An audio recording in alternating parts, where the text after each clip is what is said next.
Good morning বন্ধুরা। আজ হলো 18 জুন বৃহস্পতিবার। আজকের বরাক উপত্যকা তথা আসামের শ্রীভূমি, শিলচর, হাইলাকান্দি এবং ভারতের বিভিন্ন প্রান্তের আজকের সকালের বিশেষ বিশেষ খবরগুলি হলো: রাজ্যে নিটে ইউজি পরীক্ষার প্রস্তুতি পর্যালোচনা মুখ্যমন্ত্রীর। অসমে 43,319 পরীক্ষার্থী, 17 জেলার 87 কেন্দ্রে পরীক্ষা। পরীক্ষা কেন্দ্রে সিসিটিভি জ্যামার জারি হবে 163 দ্বারা। প্রথম দফায় প্রশ্নপত্র ফাঁসের জেরে নিটে ইউজি পরীক্ষা বাতিল করতে হয়েছে গোটা দেশে। আগামী 21 জুন ফের অনুষ্ঠিত হবে নিটে ইউজি পরীক্ষা। তাই এবার যাতে কোনো ধরনের বিভ্রাট না ঘটে, সেজন্য মুখ্যমন্ত্রী নিজেই সক্রিয় হলেন। বুধবার বিভিন্ন জেলার আয়ুক্ত, এসএসপি এবং অন্যান্য বরিষ্ঠ কর্তাদের সঙ্গে ভিডিও কনফারেন্সে বৈঠক করে নিট পরীক্ষা আয়োজনের প্রস্তুতির খোঁজখবর নেন তিনি। পরীক্ষা যাতে সম্পূর্ণ সুষ্ঠু ও স্বচ্ছভাবে সম্পন্ন হয়, সে ব্যাপারে কঠোর পদক্ষেপ নেওয়ার নির্দেশ দিয়েছেন মুখ্যমন্ত্রী। আগামী 21 জুন অনুষ্ঠেয় নিটে ইউজি পরীক্ষায় বসার জন্য রেজিস্ট্রেশন করেছেন রাজ্যের মোটে 43,319 জন পরীক্ষার্থী। 17টি জেলার 87 কেন্দ্রে ওই পরীক্ষা অনুষ্ঠিত হবে। সুষ্ঠুভাবে পরীক্ষা সম্পন্ন করতে পরীক্ষা কেন্দ্রগুলির নিরাপত্তা নিশ্চিত করতে জোর দিয়েছেন মুখ্যমন্ত্রী। তাই নির্দিষ্ট দিনের আগেই প্রতিটি পরীক্ষা কেন্দ্রে সিসিটিভি বসানো, বায়োমেট্রিক সরঞ্জাম, লিগাল জামার ইত্যাদি ব্যবহার কারিগরি অডিট চালানোর নির্দেশ দেন তিনি। এছাড়া পরীক্ষা গ্রহণের আগের দিন ড্রাই রান চালাতে হবে প্রতিটি পরীক্ষা কেন্দ্রে। নিরাপত্তা নিশ্চিত করতে প্রতিটি পরীক্ষা কেন্দ্রের 100 মিটার ব্যাসার্ধের মধ্যে বিএনএসের 163 দ্বারা জারি করা হবে, যাতে পরীক্ষার্থীরা ছাড়া অন্য কেউ কেন্দ্রের আশপাশেও যেতে না পারেন। তবে এই নিষেধাজ্ঞা সম্পর্কে সাধারণ মানুষকে সচেতন করতে পর্যাপ্ত প্রচার চালানোর নির্দেশও দেন মুখ্যমন্ত্রী। পরীক্ষা কেন্দ্রে সিসিটিভি নজরদারির জন্য প্রতিটি জেলায় একজন করে নোডাল অফিসার নিয়োগ করা হবে এবং সিসিটিভি ফুটেজের আকস্মিক পরীক্ষা করা হবে।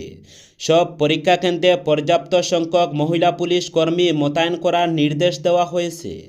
শ্রীভূমি পুরসভার পুরপতির উদ্যোগে পুরসভার রেজিস্টার্ডে সন্তরবাজারের সবে ভেন্ডর স্টল। ব্যবসায়ীদের এক সভা আগামী 20 জুন বেলা 2টায় পুরসভার কার্যালয়ে অনুষ্ঠিত হবে। এতে উপস্থিত থাকতে সন্তরবাজারের সবে ভেন্ডর ব্যবসায়ীদের অনুরোধ জানানো হয়েছে। উল্লেখ্য, 16 জুন এই সভাটি ডাকা হয়েছিল, কিন্তু অধিকাংশ ব্যবসায়ী অনুপস্থিত থাকায় পুনরায় 20 জুন তা আহ্বান করা হচ্ছে। শ্রীভূমি জেলায় জনগণকে শিক্ষা, স্বাস্থ্য, কৃষি, জনস্বাস্থ্য, কারিগরি, সেচ, সমাজকল্যাণ, শিল্প ও বাণিজ্য, এপিডিসিএল, বন ও পরিবেশ, পঞ্চায়েত ও গ্রাম উন্নয়ন, ব্যাংকিং পরিষেবা ইত্যাদি বিভাগের মাধ্যমে প্রদান করা সরকারি সুবিধা সম্পর্কে জনগণকে অবগত করতে এবং এই সুবিধাগুলির গণ অভিযোগ নিষ্পত্তি করতে জেলার প্রতিটি উন্নয়ন খণ্ডে 3 দিনের আইইসি ক্যাম্প বা সচেতনতা শিবির বুধবার থেকে শুরু হয়েছে।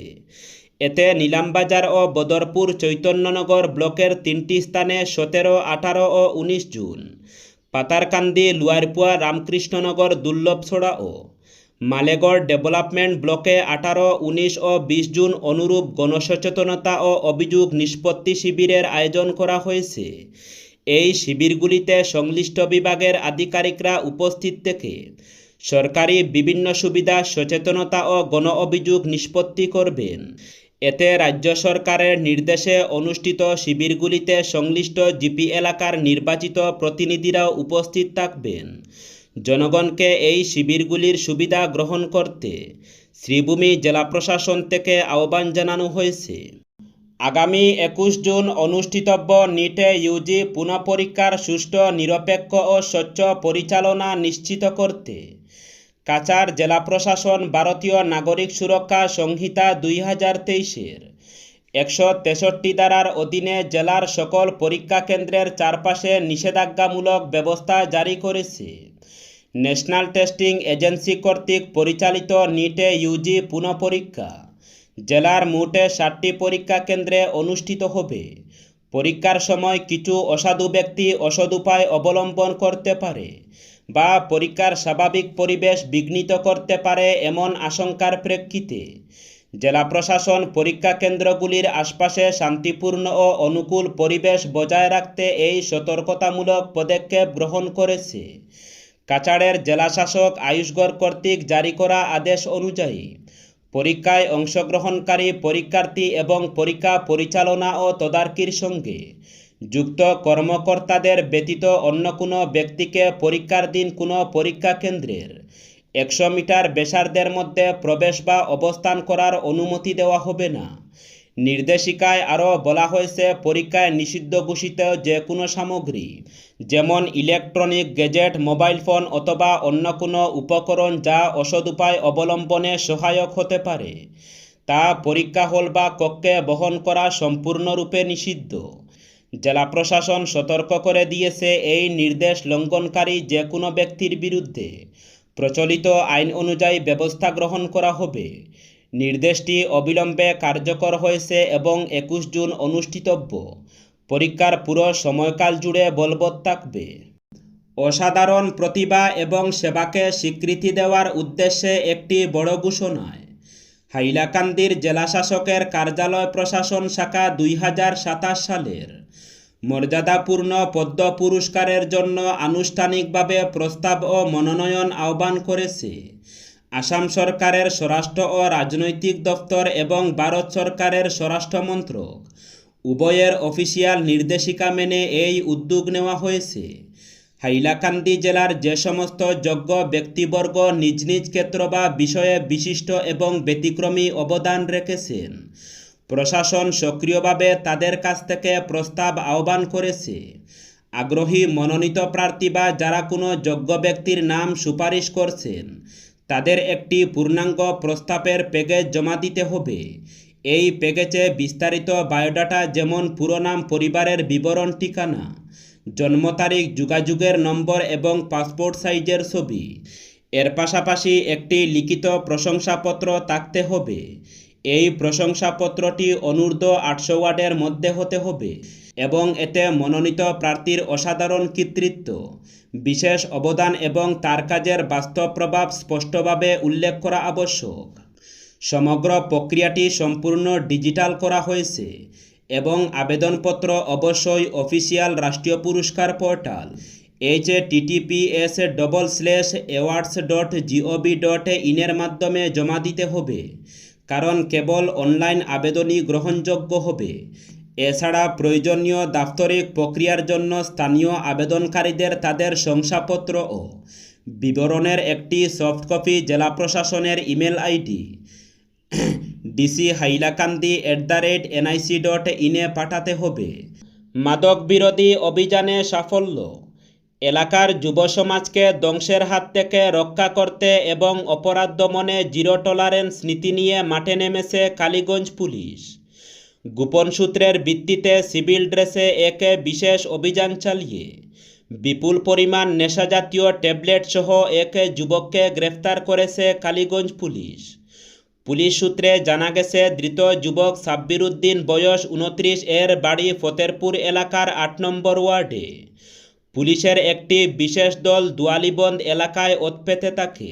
সেখানে সন্দেহভাজনভাবে ঘোরাঘুরি করার সময় সাব্বিরকে আটক করা হয়।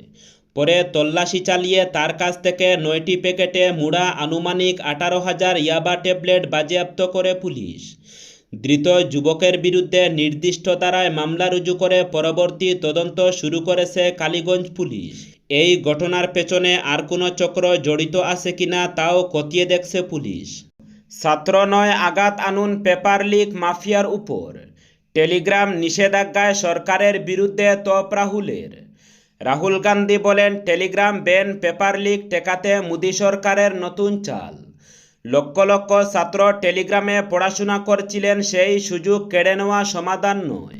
টেলিগ্রাম অ্যাপে সাময়িকভাবে বন্ধ করার সরকারের সিদ্ধান্তের তীব্র সমালোচনা করলেন কংগ্রেস নেতা রাহুল গান্ধী। তার অভিযোগ, এটি যেন চোর ধরার বদলে ভুক্তভোগীর বাড়িতে তালা লাগানোর মতো। কেন্দ্র সরকারকে তোপ দেগে তিনি এক্স পোস্টে লিখেছেন, ছাত্র নয় আঘাত আনুন পেপার লিক মাফিয়ার উপর। 21 জুন নিটে ইউজি পুনঃপরীক্ষার আগে কেন্দ্র টেলিগ্রাম ব্যবহারে সাময়িক নিষেধাজ্ঞা জারি করেছে। ফলে অ্যাপটি ভারতে কার্যত বন্ধ হয়ে গেছে। যদিও ভিপিএন ব্যবহার করে এখনও চালানো সম্ভব। গুগল ও অ্যাপল ইতিমধ্যেই সরকারি নির্দেশে অ্যাপটি সরিয়ে ফেলেছে। এ নিয়ে রাহুল গান্ধী বলেন, টেলিগ্রাম ব্যান পেপার লিক ঠেকাতে মোদী সরকারের নতুন চাল। তার কথায় লক্ষ লক্ষ ছাত্র টেলিগ্রামে পড়াশোনা করছিলেন। নোটসে টেস্ট সিরিজ আলোচনা প্রস্তুতি, সেই সুযোগ কেড়ে নেওয়া সমাধান নয়। রাহুলের অভিযোগ, পরীক্ষার দিনে ছাত্রদের তল্লাশি হবে, পকেট কেটে দেখা হবে, প্রশ্নপত্র বিমান বাহিনীর মাধ্যমে পাঠানো হবে। কিন্তু মূল সমস্যায় কোনো আঘাত আসবে না, কারণ পেপার লিক মাফিয়ারা সরকারের চোখের সামনে অবাধে ঘুরে বেড়াচ্ছে। তাদের বিরুদ্ধে কোনো অভিযোগ নেই। তিনি সরাসরি প্রধানমন্ত্রীকে উদ্দেশ্য করে বলেন, মোদিজি নাটক বন্ধ করুন, ছাত্রদের নয় মাফিয়াদের আঘাত করুন।